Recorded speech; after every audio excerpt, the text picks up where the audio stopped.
We were talking about favorite oh, sorry. We were talking about favorite episodes. There's Clint Eastwood meets Mr. Ed. Oh yeah, yeah. He was.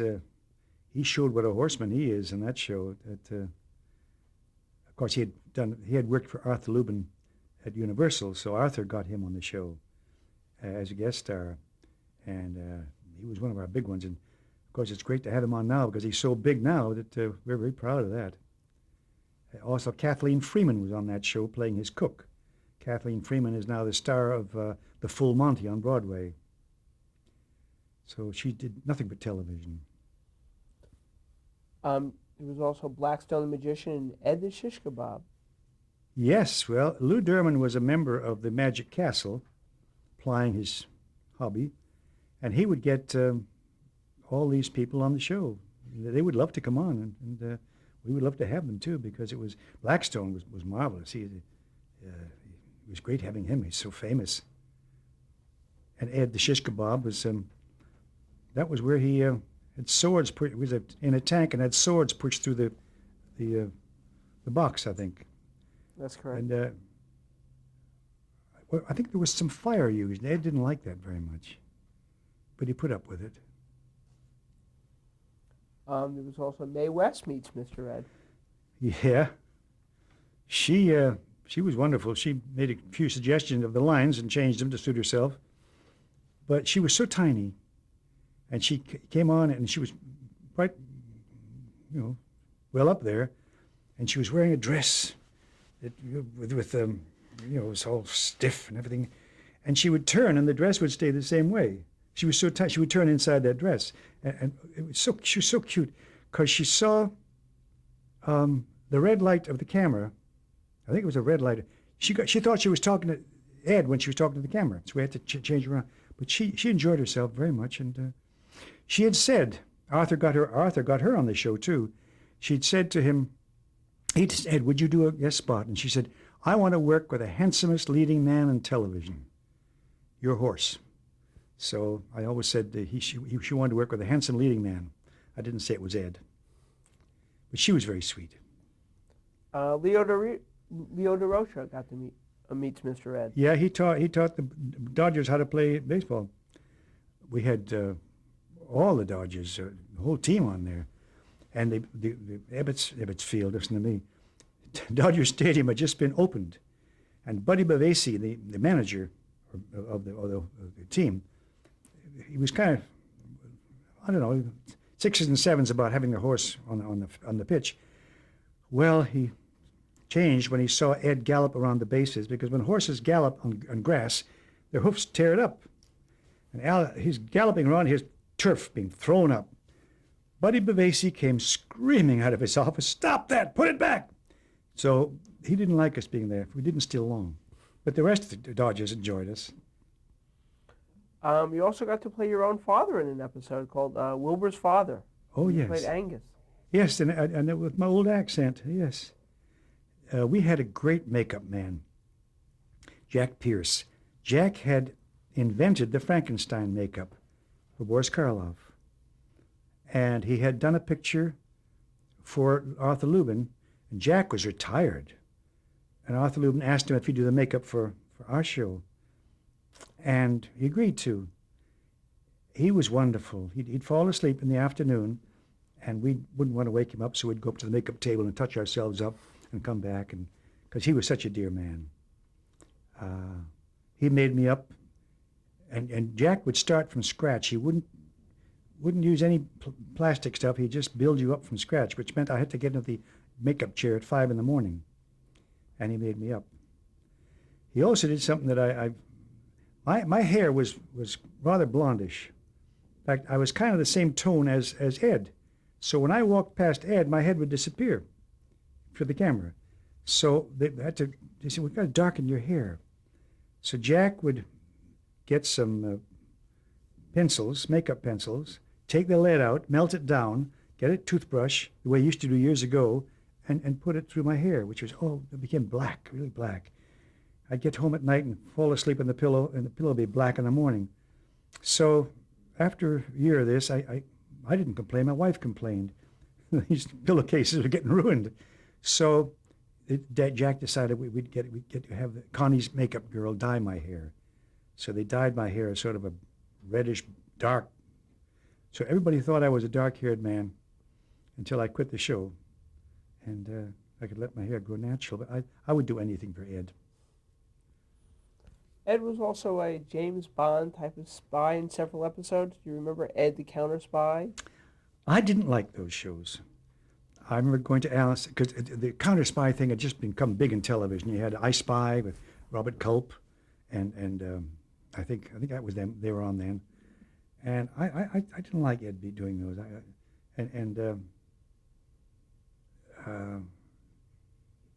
He didn't either. Al didn't either. No, Lou didn't. And they didn't go over too well. And Lou said, "I'm with you, Alan. I can't wait to stop writing these things." Because it didn't seem to us that Ed would be a spy. Whose idea was it? I guess it was input from the network. Look, they're doing all the spy shows now. Let's be up to date. The way they do today. You get one smart talking little kid, and you get 7 smart talking little kids. You know, it's the cookie cutter concept that began, and unfortunately, it's still going. But we dropped that after a while. Now, one memorable episode is TV or Not TV, because Alan Young was the director, the official director. You started taking over the directing reins of the show? Yes, well, Arthur had gone away, and the fellow who had to take over shot himself into a corner, and we had to shut down. So Al Simon asked if I would direct it. So they quickly made me a member of the Directors Guild, and I directed it. Then I directed 6 or 7 after that. I don't remember TV or Not TV. I don't know what that was about. I remember one I directed with a bear. Arthur had left me with that one because he didn't want to direct a bear. And a bear is the hardest animal to direct because they're not obedient. They have their own mind made up. So I don't remember the TV or Not TV. Did you enjoy the directing duties? No. No, I'm not a director. Directing comedy is, if you've got lovely people, directing comedy is very simple because they're good people. You simply let them go and make a suggestion here and there, but just photograph them. And I would draw what I wanted on the one side of the page and show it to the cameraman and the script clerk, script girl, because she was brilliant. And I'd sit back and they would do it. And you can't direct yourself.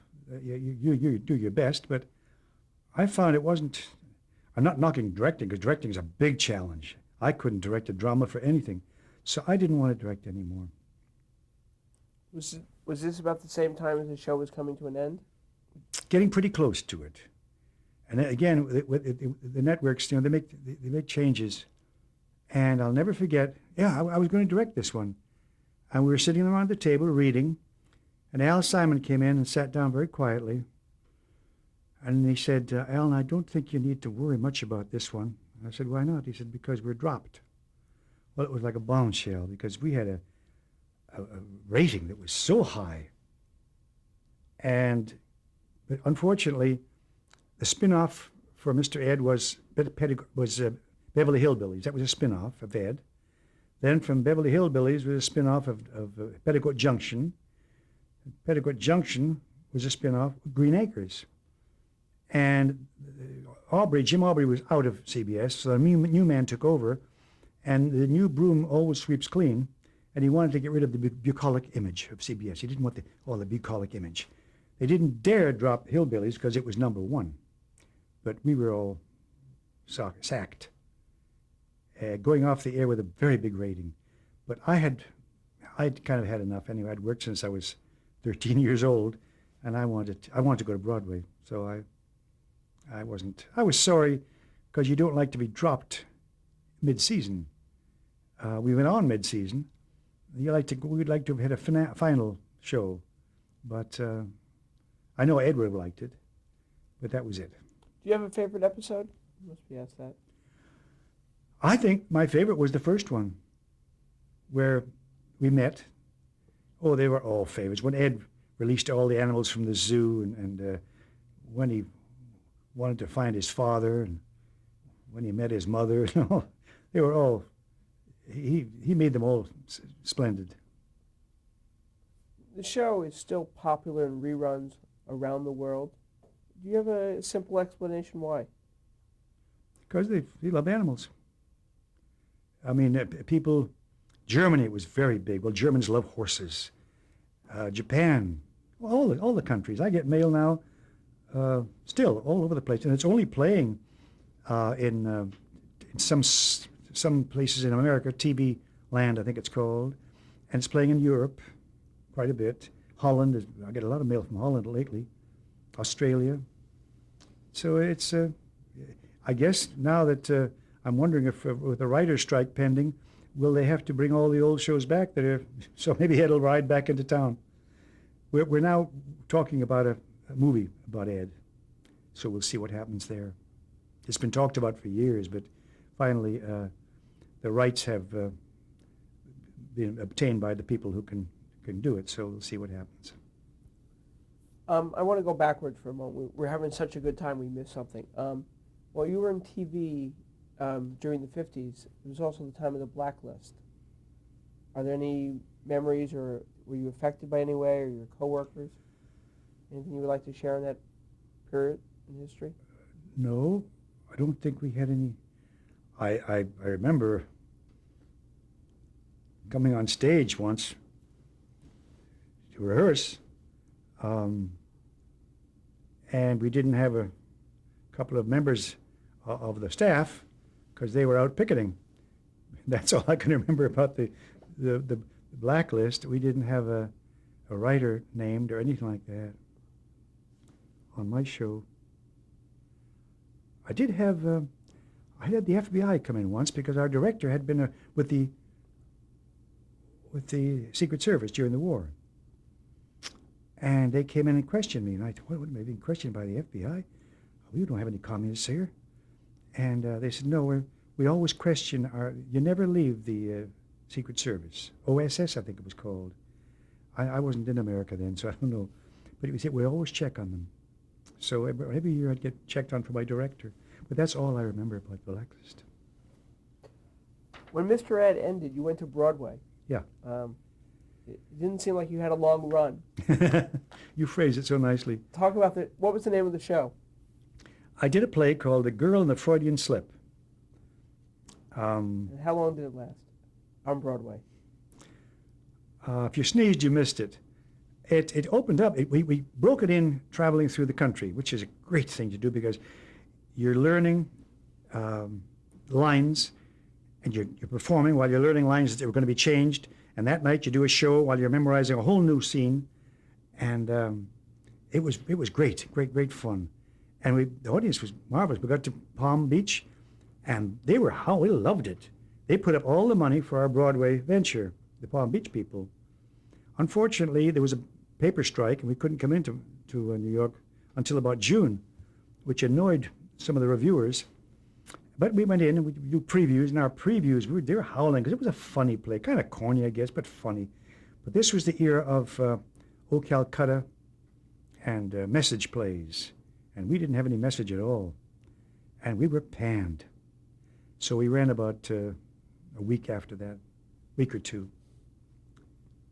Who wrote the play, and who were some of your co-stars? It was written by William F. Brown, who subsequently wrote The Wiz, all-black Wizard of Oz. So he had a hit, finally. But his play, this Girl in the Freudian Slip, made a fortune in dinner theaters. I did it in dinner theaters. Just went over beautifully, but somehow it just didn't fit Broadway.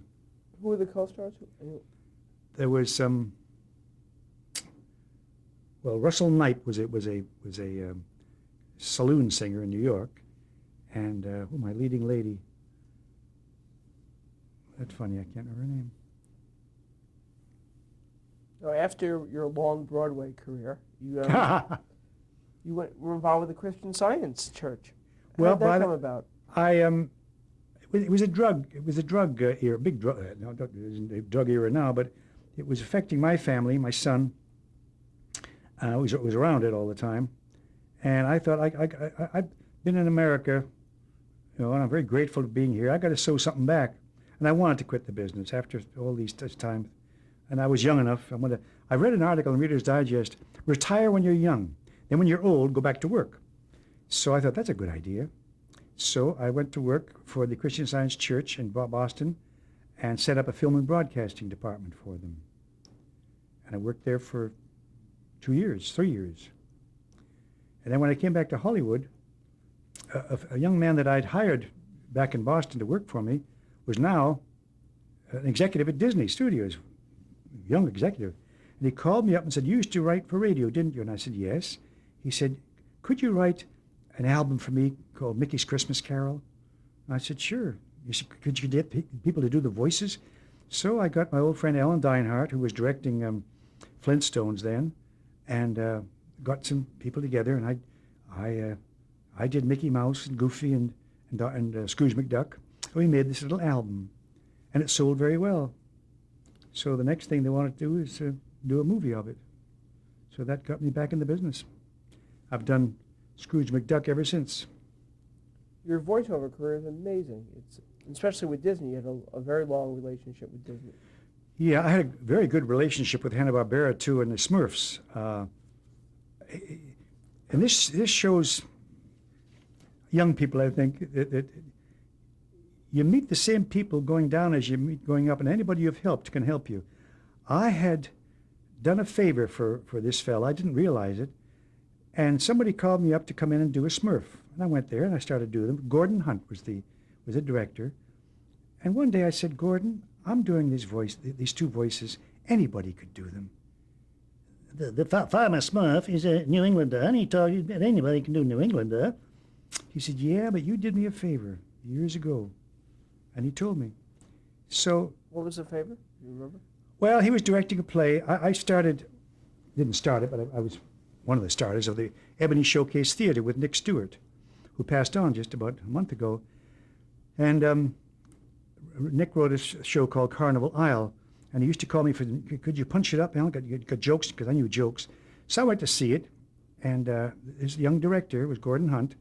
So when I was watching it, I made some notes for jokes, and I slipped them into Gordon's hand. I said, here's some jokes to put in.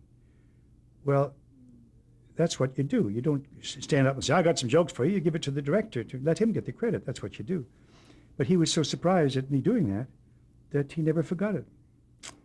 And that's why he gave me a job. It's a wonderful story. And also, you were so perfect for voices. I mean, obviously, for voiceovers, your whole life seemed like you'd been preparing for this. Did you enjoy it, this new? Oh, yes. There's no heavy lifting, and it's just, makeup. You just go in there and read a script, and it's so creative, because when you go in there, they'll hand you a picture of the character. And from that picture, you develop the voice that will fit that character. If it's a big fella, I don't have a big voice, but you try to do the best you can. And it's so creative. It's such a good thing to do. I'm curious about some of the people you worked with in voiceovers. Did you actually work with Hanna and Joe Barbera? No, I worked with them. I mean, they were there. I never worked for them because they were directors. I was glad I didn't work for Joe, because he was a very demanding director. He'd make you lose your voice. So I'm glad I didn't work. I worked for Alan Dinehart. I worked for Gordon Hunt, of course, and some ladies directed. I forget who it was now, but it's such a good way to make a living. I want to ask you about some projects. You worked on Scooby and Scrappy-Doo. Yep. Scooby-Doo. I didn't do much on that, just a voice. There was Spider-Man and Friends. Yeah. Again, anybody could have done that. I had done somebody a favor, and he asked me to do it. So. Who did you do the voice of? And Spider-Man and Friends? Mm-hmm. I have no idea. I think it was an Irishman. He wanted an Irish voicing, because I can do Irish fairly well. It's an American Irish, but it's an Irish. Now, for the Smurfs, you had a six-year run? Yeah. Did you play several characters? I played Farmer Smurf. and then there was Scaredy Smurf. He had a little quiver to his voice, and he didn't last long. And then I did the Miner. He was a big Irishman, come up out of the ground. And I ran with him and with Farmer Smurf. It was 6 years. It was fun. We worked with people like Jonathan Winters. And then the director, Gordon Hunt, would always reserve an extra half hour when Jonathan was there at the studio, because Jonathan would start into some story and wouldn't stop, and we were on the floor laughing. What a brilliant man. Now, you had worked with Jonathan years earlier, if I remember. Yes, I had. I worked a television show with Jonathan, a Colgate Comedy Hour. Those were great shows. Eddie Cantor was on those, and Bob Hope, and Roy Rogers and Dale Evans. They had a Colgate show, and we were cast as guests. I always came on and did a sketch, and Jonathan did his routine, his Indian routine with the arrows. He was so funny. Perfect. And then during the same time, you went back to television. You had a wonderful appearance on St. Elsewhere.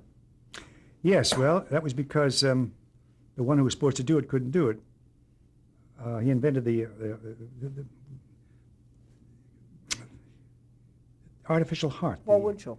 Paul Winchell, yes. He invented the artificial heart. And for some reason, Paul couldn't do the show.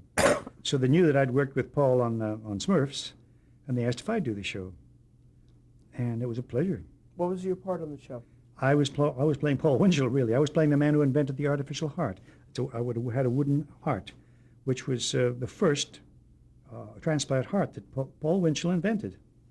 This was directed by a young man who was on St. Elsewhere, and I worked with Ed Begley's son.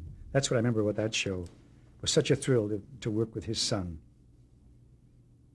That must have been wonderful. Do you have memories talking about his dad? He didn't talk much about his dad. I was so enthused, but he didn't seem too enthused. Maybe he was busy with the show. Maybe he didn't like his dad. I don't know. And then after that, you were cast in a CBS show called Coming of Age. Coming of Age, yes. That was with Paul Dooley. What a performer. That show should have run a long time. What was the premise?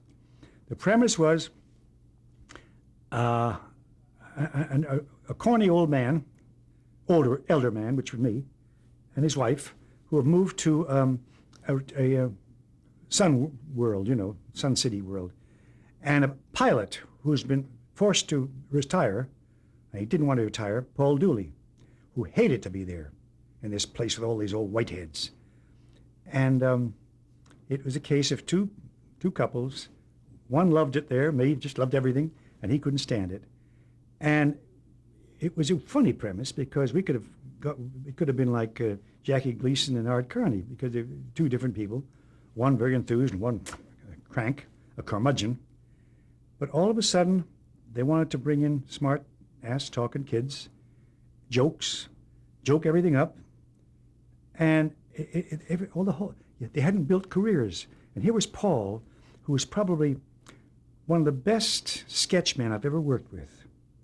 And we'd sit there rehearsing, and Paul would say, "Hey, here's a bit. We can do this." I'd say, "Yeah, you do that. I'll do that." Oh boy, we were howling. And it was a funny little bit. And the director came through, and Paul said, "We've got a bit here we'd like to work out." And the director said, "We don't have time. The brass is coming down to see it." "Don't have time?" Because poor Paul. I said, "Paul, I watched the Dick Van Dyke rehearsal when Dick was hot. I watched the first rehearsal, and it was all right. Then I watched all of them start to put things together, each of them contributing something. It came to life on stage. And that's what television is all about, rehearsing. And the writers don't mind if you've improved it, but there wasn't time, because the brass was coming down to make changes. And the brass eventually killed the show. Oh, yeah, we did 19 shows. And the director... Who was the director? Do you remember? The producer, rather. They're different directors. The producer was a lady who created the show. She was married to Doc Severinsen. And she came to Paul and said, "Now, Paul, make any suggestions you want. Please tell me." And Paul didn't make any. He came to me and said, I said, "Paul, you should have said, I'll support you. I can't suggest. I'm not the star. I'm your supporter.